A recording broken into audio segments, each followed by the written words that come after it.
Nous allons aujourd'hui aborder un nouveau sujet. Nous allons parler de l'éveil. Richard, que peux-tu nous dire à ce sujet? L'éveil, on en entend souvent parler, des gens disent je suis éveillé, par exemple. Je pense qu'il faut aborder le thème de l'éveil avec la base de ce que ça veut dire, quoi.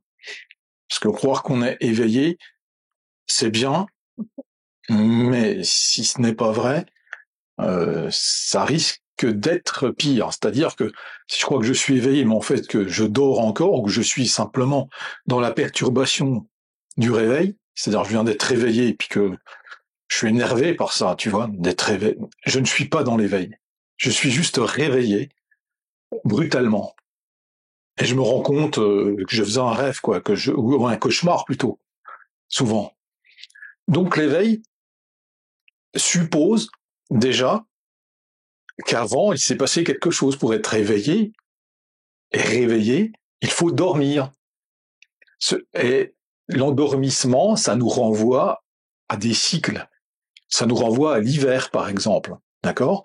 L'hiver, c'est un état, une saison où tout dort. Où on dit, les choses, elles sont mortes, tu vois? C'est comme si ça avait été congelé. Donc, la mort est une étape.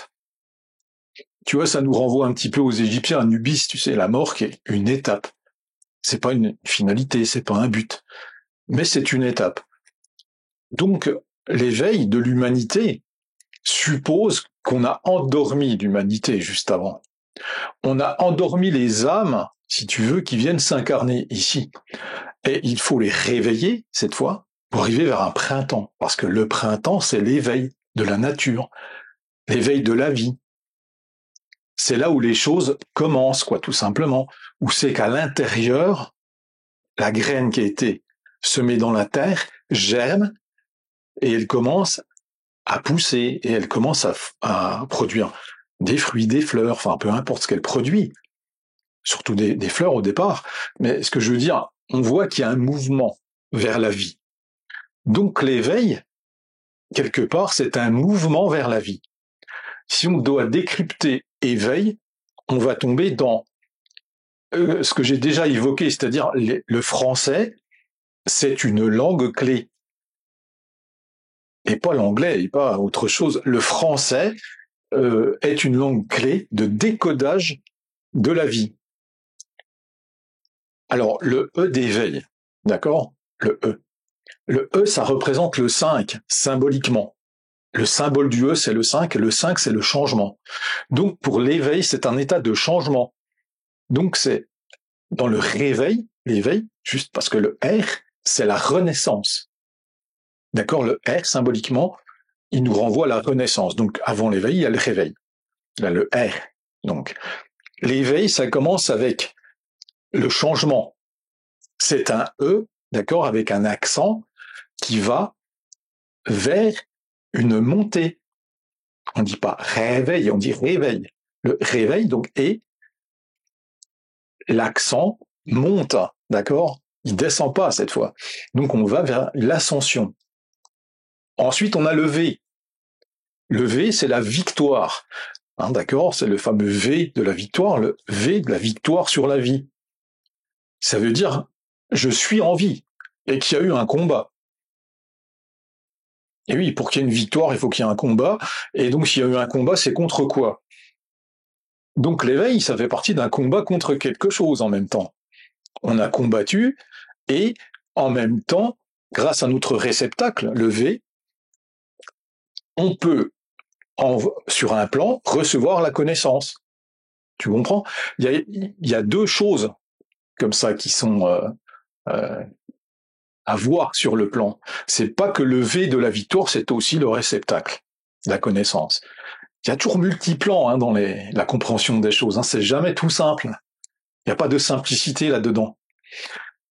À nouveau, on trouve le E, comme par hasard, tu vois, le E du changement. Ça veut dire que dans mon étape, où c'est que il y a un premier changement, où c'est que je me réveille, quoi, tout simplement, où c'est qu'il se passe quelque chose, je suis victorieux sur la vie, je suis en vie, quoi, ce qui ne nous tue pas, on croit plus fort, et cette fois, je tombe sur le E à nouveau, qui provoque un changement en moi, à nouveau.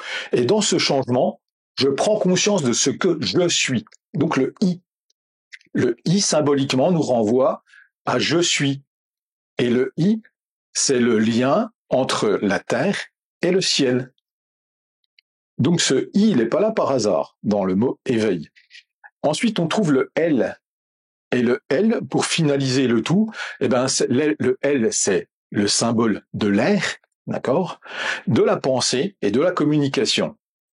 Et oui, parce que nos pensées sont vivantes et en fait, nous devons nous connecter à la pensée. C'est-à-dire, mais la vraie pensée, pas la pensée artificielle, pas celle des médias, pas celle d'Internet, pas celle qu'on nous vend toute la journée, dans les journaux, dans ce qu'on entend, et qui ne nous concerne pas directement, mais qui concerne un système artificiel qu'on veut nous vendre. Tu comprends?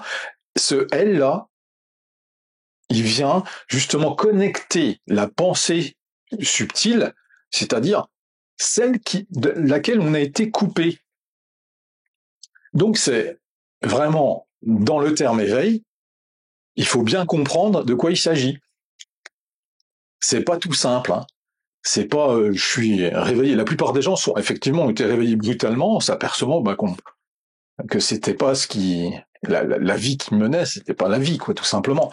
Donc là, ce coup-ci, ils sont encore dans l'énervement de tout ça, tu vois. Donc dans les égrégores, dans les énergies de guerre, et pas dans l'éveil. Tu vois que l'éveil, c'est un chemin, à nouveau, hein, qui nous emmène quelque part. Quand on a été en hiver, il faut qu'il y ait ce dégel là, tu vois. Et à partir de là, ça pousse. Et à partir de l'éveil, on va obtenir quelque chose de créatif. Mais c'est à partir de cet éveil-là qu'il y a une étape. C'est pas un but, c'est pas un aboutissement. C'est pas je suis éveillé, c'est génial, ça y est, j'ai tout compris. Non, c'est une étape, comme une autre, qui nous emmène vers l'expansion, à nouveau, vers quelque chose d'évolutif. Si on est dans l'éveil, par exemple, ça veut dire qu'on est dans des cycles. Et qu'on a longtemps tourné en rond dans des cycles. Voilà ce qu'il faut saisir de l'éveil, déjà. Ce que je pourrais dire dans un premier temps. Si on va chercher dans la culture de l'humanité, d'accord, ce qui est représenté, pour l'éveil, c'est souvent un oiseau, d'accord, un oiseau qui s'élève. Alors, chez les Amérindiens, on trouve le grand aigle royal, quoi, par exemple, hein, qui se connecte, qui est celui qui fait le lien entre c'est le grand esprit, quoi. Hein, il fait le lien avec le grand esprit pour les Amérindiens. Donc il est le lien entre le monde terrestre et le monde céleste. Mais on retrouve chez les Vikings le corbeau. D'accord. Nous venons de cette, nous venons du point de vue du personnage que nous incarnons cette fois-ci. Nous sommes plus dans l'énergie du Viking, on va dire, d'accord, plus que dans l'énergie des Amérindiens, même si on en fait partie aussi, hein, d'accord. Mais dans cette énergie, c'est le corbeau. Le corbeau fait le lien entre le monde terrestre et le monde céleste. Chez les Égyptiens, on retrouve Horus, le grand faucon, le faucon qui connecte effectivement aussi les choses et qui représente véritablement une conscience du point de vue de la force physique, de la force intellectuelle et de l'élévation spirituelle. Horus, c'est tout ça. Et t'as le fameux œil d'Horus, ou œil d'Ouja, hein, qui représente à nouveau quelque chose de la connaissance. Donc dans l'éveil, il y a la connaissance. L'éveil, c'est l'accès à la connaissance universelle. Et là, la connaissance universelle, elle n'est pas dans les bouquins, d'accord? Elle n'est pas dans... il y a peut-être des gens qui transmettent une part de cette connaissance, on ne dit pas qu'il n'y a rien là-dedans, mais elle est dans ta connexion à la source universelle, pas du tout dans quelque chose, je veux dire, d'artificiel. C'est pas sur Internet que tu as des vérités. Là-dessus, tu as des pseudo-vérités, comme d'habitude, ou des gros mensonges, quoi. Donc il faut pas croire que t'es éveillé parce que tu dis tous les potins, Madame Potin, quoi, tout simplement. L'éveil, c'est pas ça. L'éveil, c'est vraiment ta connexion à la vie. Ah oui, c'est vraiment, t'arrives dans la vie. Donc, si on parle de l'œil d'Horus, c'est là que j'en viens à ces yeux qu'on voit, par exemple, chez les Vikings, pour en venir à ce qu'on connaît, c'est l'œil d'Odin. C'est l'œil que Odin a sacrifié pour obtenir la connaissance universelle. C'est pour ça qu'il est borgne, Odin, tu sais, pour ceux même qui regardent des films, tu vois, dans les films, dans les Marvel, tu vois Odin, souvent, hein, qui est borgne, hein, qui a un cache sur l'œil, hein, parce qu'il a il a sacrifié plutôt son œil pour la connaissance universelle. C'est très important de comprendre ça. Parce que cet œil-là, tu le retrouves donc chez les Égyptiens, dans l'œil d'Horus, qui a une autre symbolique. Et on va en venir à ça. Mais pour les francs-maçons, par exemple, tu retrouves cet œil.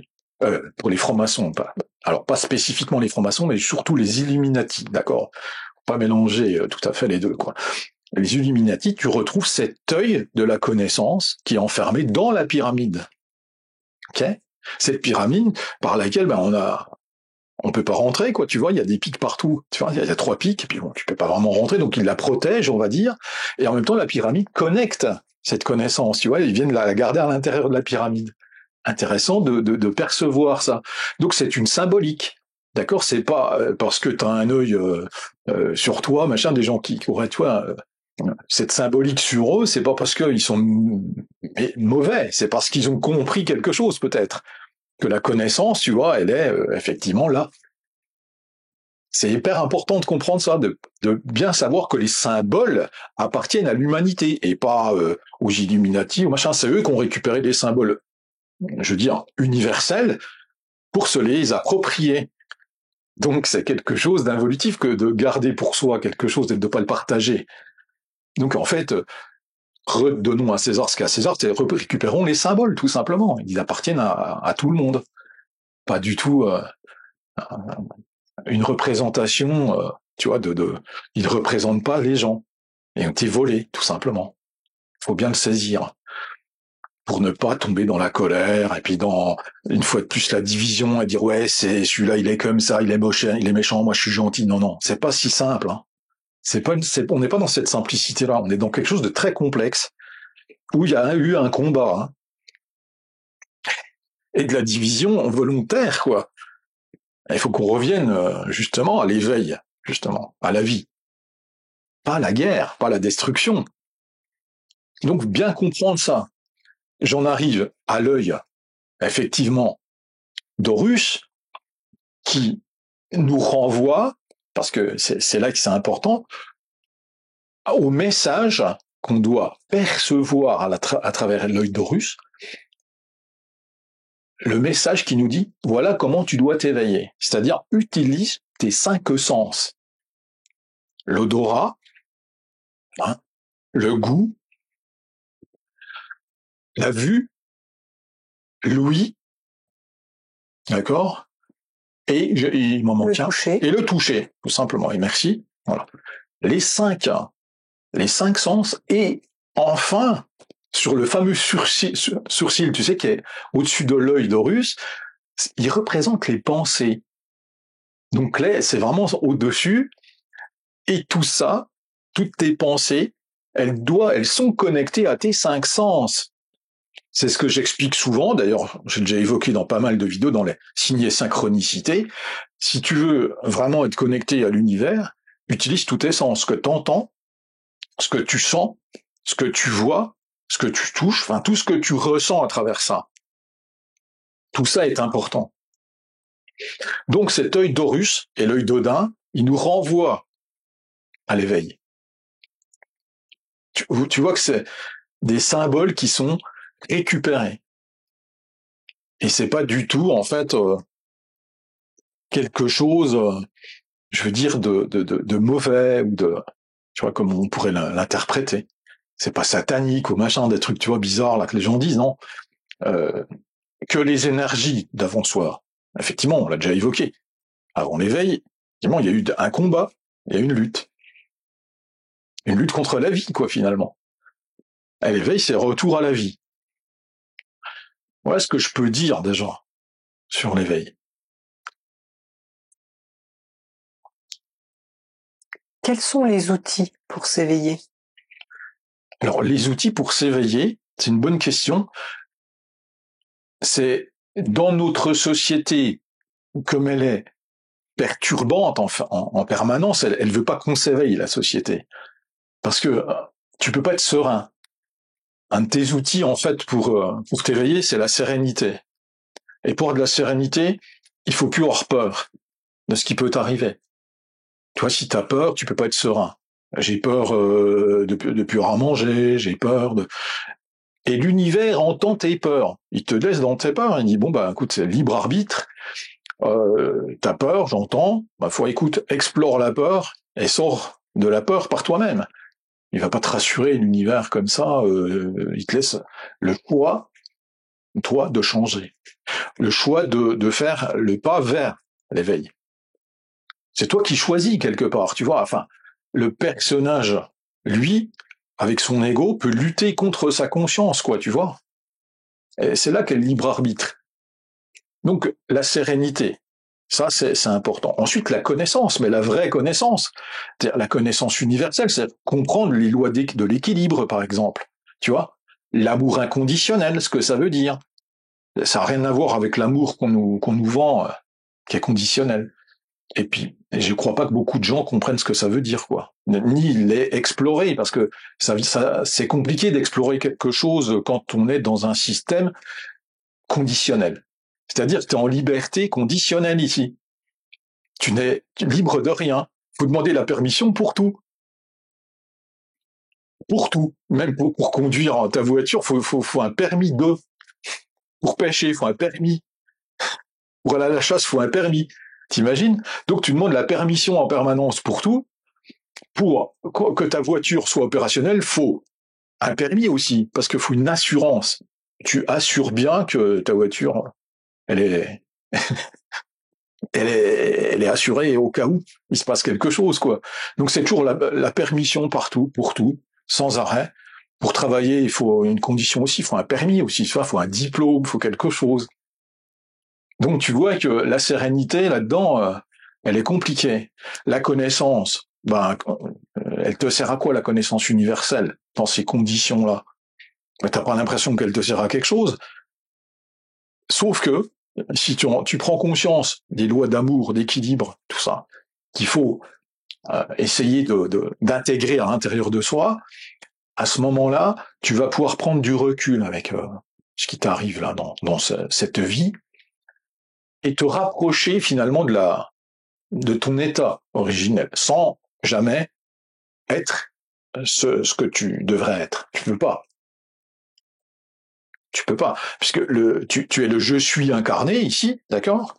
Donc le premier chakra, chakra racine, et le fameux je suis en connexion avec la source, qui est le chakra supérieur, chakra couronne. Donc en fait, il s'agit bien de travailler avec ces deux chakras. Donc il s'agit bien d'un espèce de voyage permanent entre je suis le personnage et je ne suis pas le personnage. Dans l'éveil, tu dois prendre conscience que tu joues un rôle, le personnage n'est pas ce que tu es. Tu ne joues un rôle. Dans l'éveil, tu comprends que ton corps, d'accord, n'est qu'un moyen.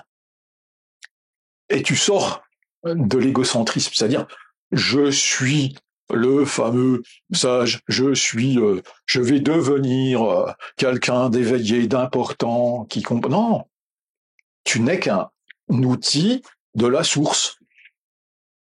Le personnage n'est qu'un outil de la source. Ce n'est pas à lui d'évoluer, quoi. Donc dans l'éveil, tu comprends ça. Tu comprends que le personnage, il n'est pas si important. Dans l'éveil, donc dans l'outil de l'éveil, tu as une attitude. D'accord? C'est la troisième condition, c'est l'éthique.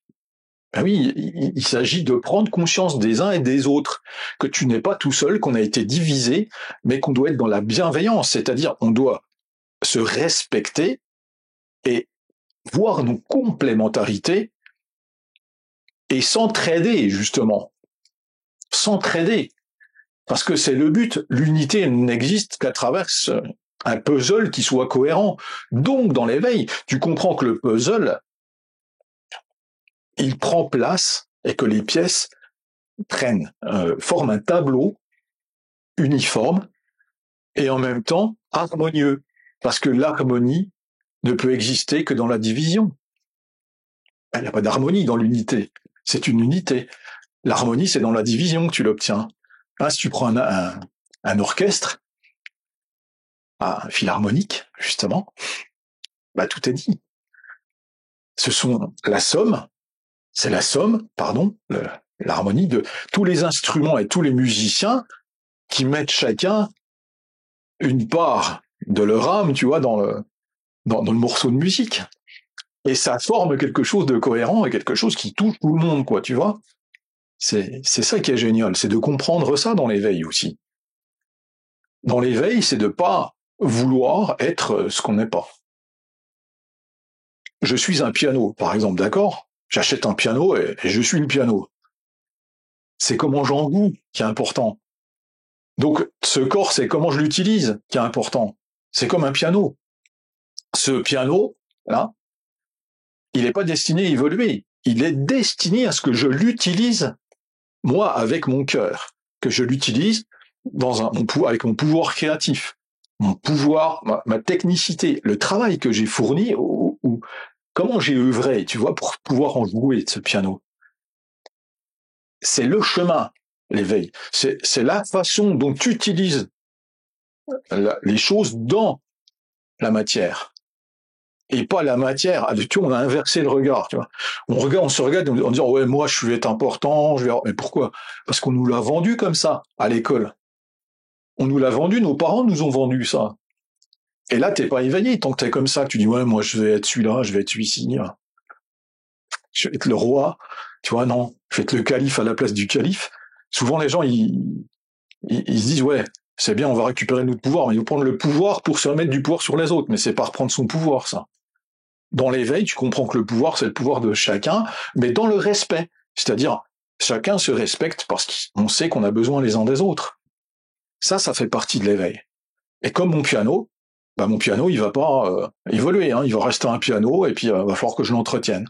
Tu vois, que je le réaccorde, que j'en prenne soin, que je le dépoussière de temps en temps, et que je pratique ce piano, tu vois, tout le temps.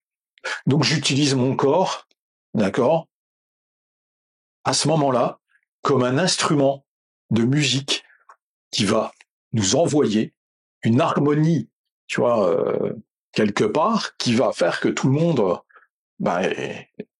si tu vas réveiller quelque chose chez les gens, hein.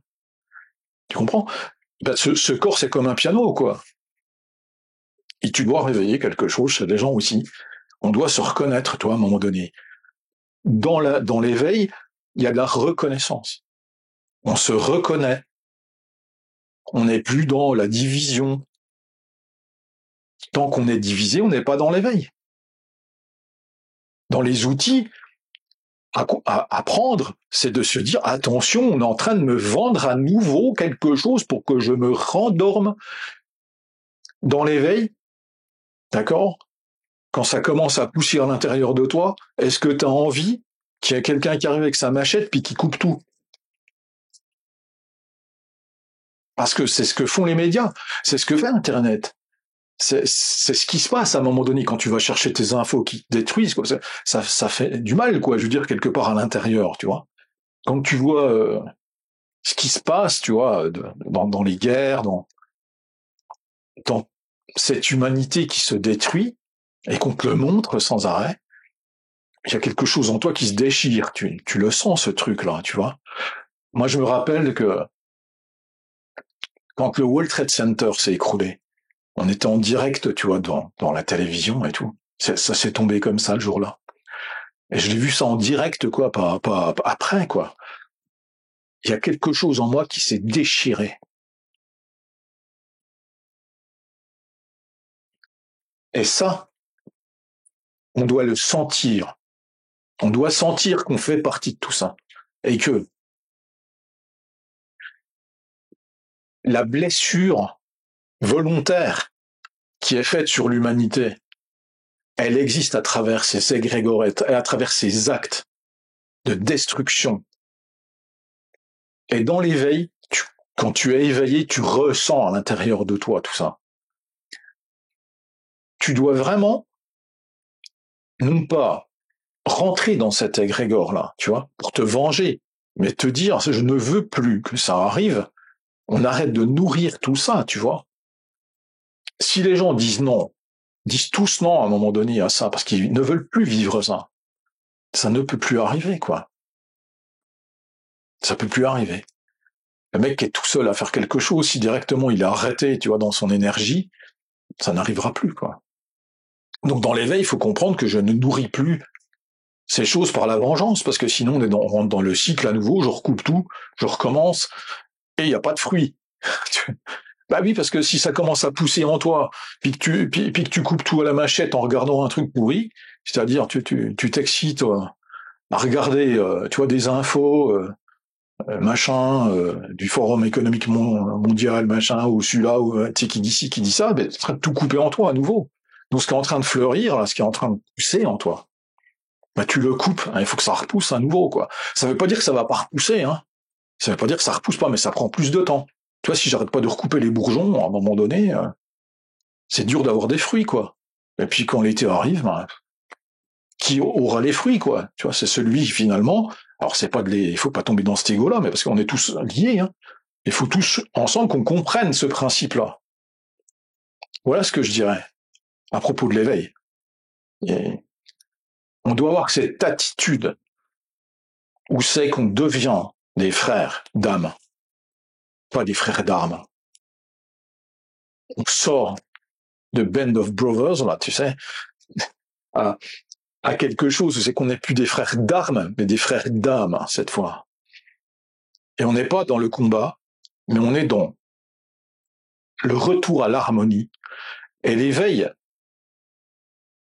il peut pas se faire autrement. Il peut pas se faire à nouveau avec je coupe des têtes et machin, et c'est reparti, quoi.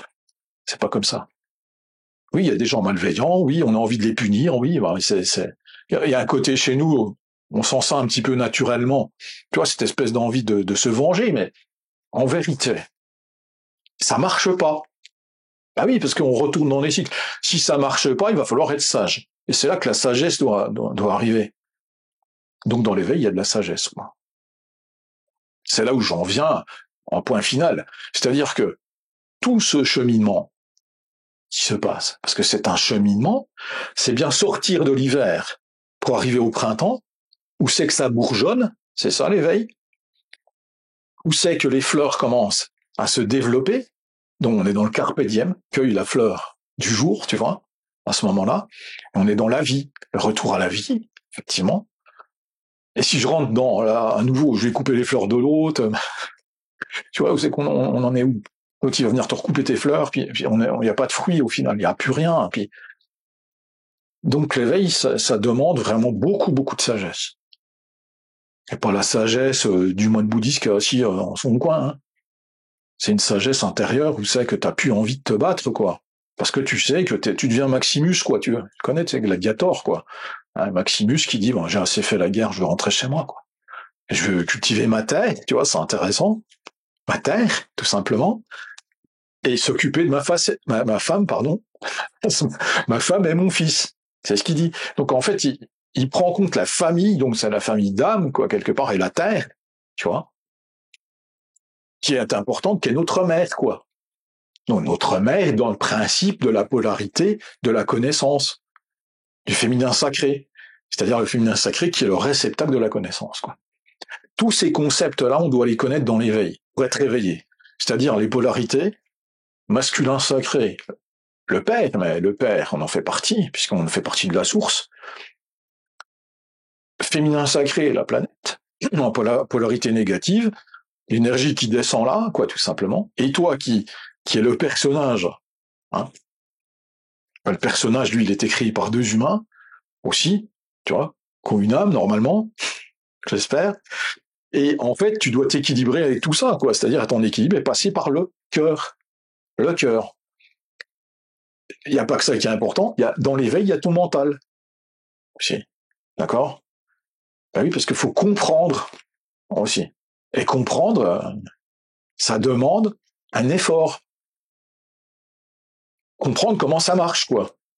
Et ça s'apprend. Donc, il y a un apprentissage dans l'éveil aussi qui se fait, mais pas l'apprentissage bidon qu'il y a eu avec le New Age et tout ça, hein, d'accord? Ça, c'est du bidon, c'est des conneries. Ça nous a fait passer à côté. Enfin, il fallait peut-être en passer par là, parce qu'il faut voir les leurres, il faut voir la fausse lumière, il faut voir tout ce qui n'est pas destiné à t'éveiller, mais juste à te détourner, quoi, tout simplement, de la connaissance universelle, ou te la faire approcher. Tu sais jusqu'au moment où c'est que tu vas la saisir, puis tu peux pas, quoi. Mais c'est bizarre, parce que on m'en a parlé, puis j'arrive pas à saisir tout ça. Moi, on connaît les deux, d'ailleurs, beaucoup de gens comme ça. Ils sont proches, tu sais, de tout ça, mais ils n'arrivent pas à le saisir, tu vois. Et il y a un truc où c'est qu'il dit, putain, mais je tourne en rond, ce coup-là, j'arrive pas. J'ai beau avoir fait ça, suivi les cours de yoga, de trucs, de machin, d'avoir suivi mes formations, mes trucs, j'arrive pas à saisir, tu vois. Ils sont perdus. Ils tournent en rond cette fois. Et parce que on leur a vendu quelque chose, il manque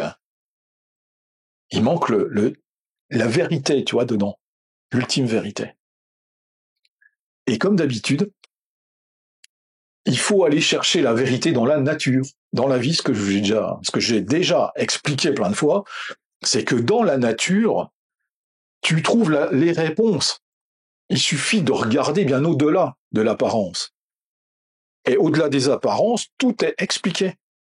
Si tu observes la nature, hein, et que tu la regardes, hein, tu vas pas te balader dedans pour te ressasser, tu sais, tes problèmes, hein, tu vois, socio-économiques, tu vois, et tu observes ce qui se passe, tu as des réponses.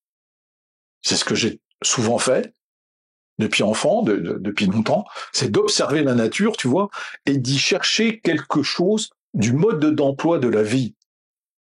Où c'est que tu retrouves un cycle naturel et pas un cycle socio-économique, social. Si tu veux, tu te perds là-dedans parce qu'il est tellement divergent par rapport à la vie que tu ne peux pas t'éveiller. Et tu peux t'éveiller que dans la nature, finalement. Donc, dans les outils, parce que tout à l'heure tu m'as demandé les outils, il y a la nature qui est le mode d'emploi véritable de l'éveil. Tout est expliqué à l'intérieur. À toi de regarder au-delà des apparences. Voilà ce que je dirais aujourd'hui. Bon, on pourrait faire, bien sûr, ce ne sont jamais des conférences qu'on fait ici. On essaie de faire des vidéos que tout le monde puisse regarder. Bien sûr qu'en conférence, on développe plus les choses et il y aura plus de détails et de compréhension. Mais voilà, je pense que c'est relativement complet, même si ça l'est pas tout à fait. Il manque des détails pour pouvoir comprendre ce que c'est que l'éveil. Voilà ce que j'apporte aujourd'hui comme outil. J'espère que ça vous sera utile. Voilà. Merci pour ton intervention. J'espère en tout cas que ça servira à toutes les personnes qui nous regarderont. Merci à toi, merci à tous. J'espère que cette émission vous a plu, que ça vous a apporté quelques réponses, quelques détails supplémentaires pour rentrer dans justement l'éveil qui est important pour l'humanité aujourd'hui. Et je vous dis à bientôt avec grand plaisir de vous retrouver une prochaine fois. Au revoir.